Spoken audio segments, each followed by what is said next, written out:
Okay, so I'm gonna go ahead and go into my sewing side of my machine.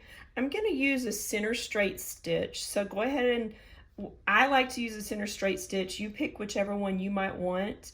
And then I'm gonna go ahead and increase my stitch length.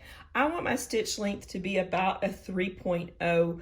When I do quilting on the sewing side of my machine, that's just something that I find works for me. I also am going to use my pivot feature. So when I stop, my presser foot will come up and my needle will stay down. That's going to help me. You'll see as we get started. Okay, so guys, I'm going to share with y'all a little side note. So if you possibly do have the machine that I have, or you have a machine that has the capability that my machine has, I'm going to show you a trick. It's a really good feature that's built into this machine that if you have it, you want to use it. So if we look on the top of the screen, there's an icon right here at the top. This is your guide beam icon. It looks like a little oil can kind of turned upside down, but this is your guide beam icon. We're going to touch it. I'm going to show you how to set it on the screen first, and then I'll bring my camera over and then I'll do it again and let you see what's happening underneath my needle. So we're going to touch the guide beam icon. You notice that I have an area that pops up here to asks me some questions. And so the first thing I'm going to do is pop over here and touch the icon that says on. And when you first start, you're probably going to be in your main tab, but I was playing a little bit. But we want to go over to the sub icon. And I was also playing here too. You have some different things, but some different features that you can choose. But what I want you to choose would be your grid.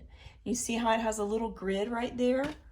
Right, so I've zoomed up a little bit so you can see that icon much better. See the grid? So we touched our guide beam first, we turned it on, we went to the sub tab and we touched the grid.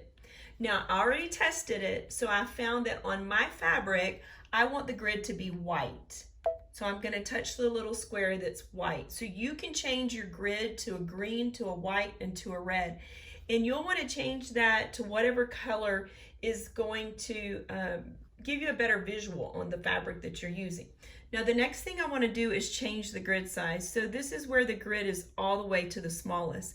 But for what I'm doing, I want it to be the very largest that I can get. So I'm just going to hold my finger.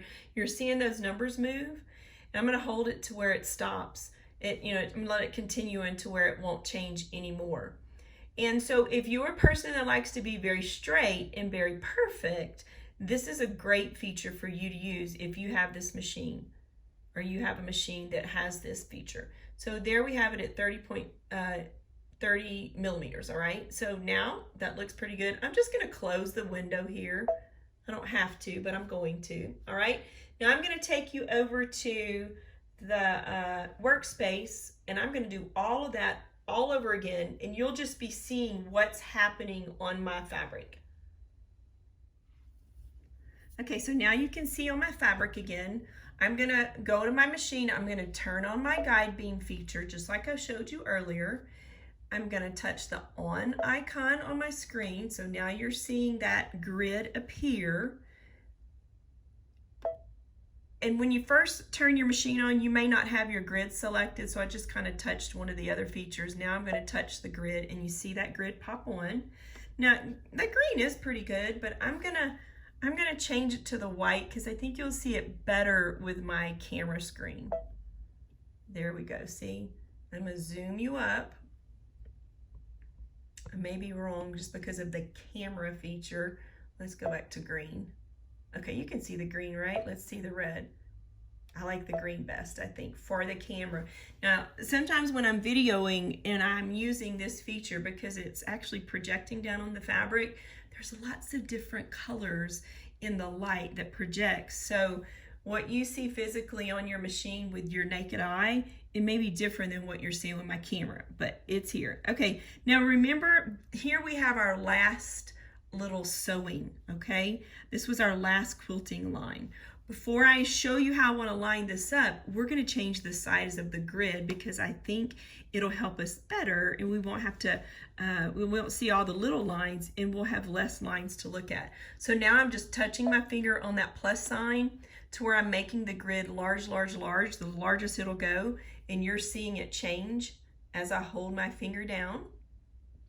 I'm going to bring it all the way back up to that 30 millimeters until it stops. Almost there.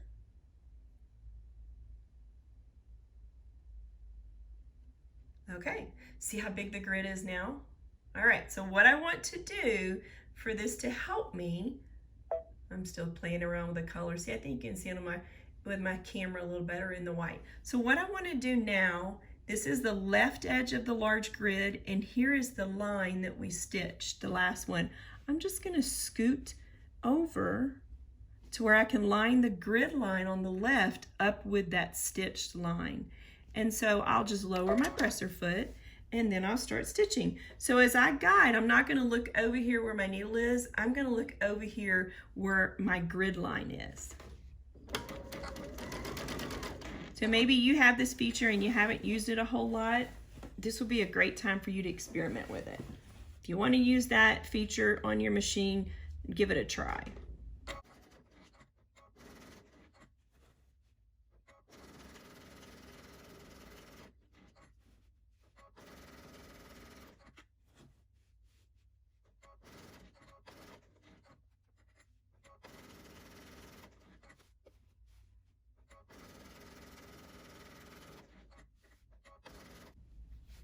Keep in mind, this is where I'm looking if I'm using my grid. And then I just kind of stop. If I'm approaching a seam that's going this way, then when I get close to the seam, I'll just kind of slow down because my eyes are over here, and then I'll just kind of manipulate the seam. Now, if my seams are all going in this direction, that's going to be easy peasy, and they're just going to flow in the right direction, like all these last seams that I'm going to stitch.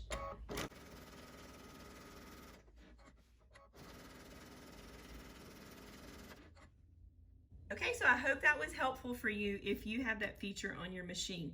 I'm going to go ahead and finish up the quilting. I hope this tutorial was helpful for you. Please click that like button and don't forget to subscribe. I'm going to have my Facebook group, my Instagram, and my YouTube channel noted here at the end. So definitely pop over there, like, join, subscribe, and hopefully I will see you next time on the next tutorial.